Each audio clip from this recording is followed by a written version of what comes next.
Зарим жолооч нар нийтийн тээврийн 1-р игнийг хааж хөдөлгөөнд саад учруулдаг байдал гарсаар байна. Энэ нь жолооч нарт хүндрэл учруулаад зогсохгүй нийтийн тээвэр хүлээж байгаа хүмүүст чирэгдэл учруулж байна. За жишээлбэл үзэгчдээ яг ард харагдаж байна. За энэ автомашины жолооч туслах замаас ингээд 2-3 дугаар игнээр орж байгаа. За гэтэл 2-3 дугаар игнээ битүү төвжрэлтэй. За үүнээс болоод яг нийтийн тээврийн хөдөлгөөнд саад учруулж байна. За уг нь бол энэ нийтийн тээврийн 1-р игнээ хов хоосон байгаад байгаа юм аа. Юу одоо угаасаа энэ 2-р игнээр орох гол жижиг төрүүд амар хүндрэл учруулдаг. Ер нь хэцүү шүү дээ. Одоо энэ зам энэ туслах замуудаар оржсэн игнээ ер нь бол битүүлээд байдаг. 1-р игнээр ч нөө жижиг тэрэг явуулахгүй яатсан. Тэгээ энэ шиг машин орохгүй гацсан. Хоёр талд энэ талаасаа битүү. Урд тагил зогсож явуулахгүй.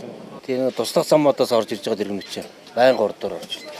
Тийм дайр тавьж өгөхгүй шууд дайраа зогсно гүнтдээ зогсчихдаг байхгүй. Тэгээ нөгөө хэд чинь тэгэл боож өгчих гээд туслахаас орж ирсэн машинууд бол зөндөө. Ер нь халтргаа гулгаатай хахад бол ер нь жоох хэцүү. 1-р игнийгээ чөлөөлөж ямарч хацаахгүй хар дэрэгдэнэ гэж хүлээлцэхгүй.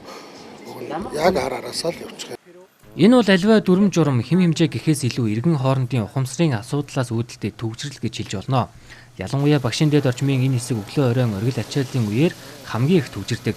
Гэхдээ 1-р игнээ нь хоосон байх үед туслах замаас орж төвжрэлээр төвжрэл нэмж буй нь анхаарал татаж байгаа юм.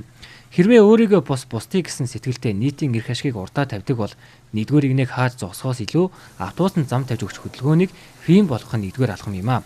Учир нь маш олон хүмүүс өглөө эрт ажилдаа явхаар автобусны буудал дээр удаан хугацаанд автобус хүлээж зогсдог гэдгийг санах хэрэгтэй. Гэвч нийтийн тээврээ чөлөөтэй зорчих замыг нь дүрсэнд харагдаж байгаа шиг хааж зогсоод байвал энэ хотын иргэд богино хугацаанд ажлаа зохицуулах боломж хомигдсаар байх юм аа. Иймэрхүү байдлаар нийтийн тээврийн хөдөлгөөнд саад болж замын хөдөлгөөний ачааллыг нэмдэг газрууд олон бий. Хамгийн гол нь иргэд нэг нэгэндээ хүлээстэй хүндэтгэлтэй хандаж замын хөдөлгөөний дүрмээ баримтлан соёлтой оролцох нь чухал юм. Товчхондоо Улаанбаатар хотын төвжирэл буурахад иргэн таны оролцоож чухал нөлөөтэй.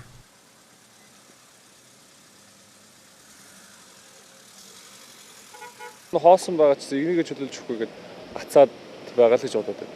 Хүндрэлтэй шүү дээ. Ер нь бол угаасаа автобус чинь 1-р игнийгээр зорчно гэд тэгсэн байгаа. Тэгээд нөгөө хоёр зарим машинд яг нөгөө 1-р игнийгээр явж байгаад одоо нөгөө эргэх туслах зам руу орох тохиолдол бол ирж болно. Тэгээ 2-р игнээс нөгөө шууд 1-р игнийг яагаад бол өрн буруул гэж бодож байна. Эргэн бүрлээ өөрсдөө ухамсартай байгаад тэгэл хам бол болчихно гэж бодож байна шүү дээ. За яг энэ багшийн дэдийн арслантай гүүрнээс яг энэ мөбисийн уулзар хүртэлх яг энэ төв замын араар ийм туслах зам байдаг. За энэ туслах зам хүртэл бол нэг маш богинохон нэг 500 м хүрэхгүй хоёр зайд бол нэг ийм төв замаас туслах зам руу иргэдэг. За туслах замаасаа төв зам руу иргэдэг ийм хоёр эргэлт уулзууд байгаад байгаа юм. За энэ хоёр уулзуур ойрхон байгаа учраас энүүгээр ч гэсэн машинууд төв зам руу ордог.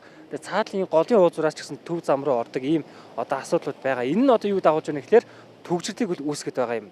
За тэгэхээр жолооч нарын хувьд юу ярьж байна гэхээр яг энэ голын энэ уулзуурыг эсвэл энэ хэсгийг аль нэгийг хаачих юм бол энэ төвчрэл арай бага зэрэгээр одоо багаснаа гэдэг ийм зүйлийг бол хэлж байна.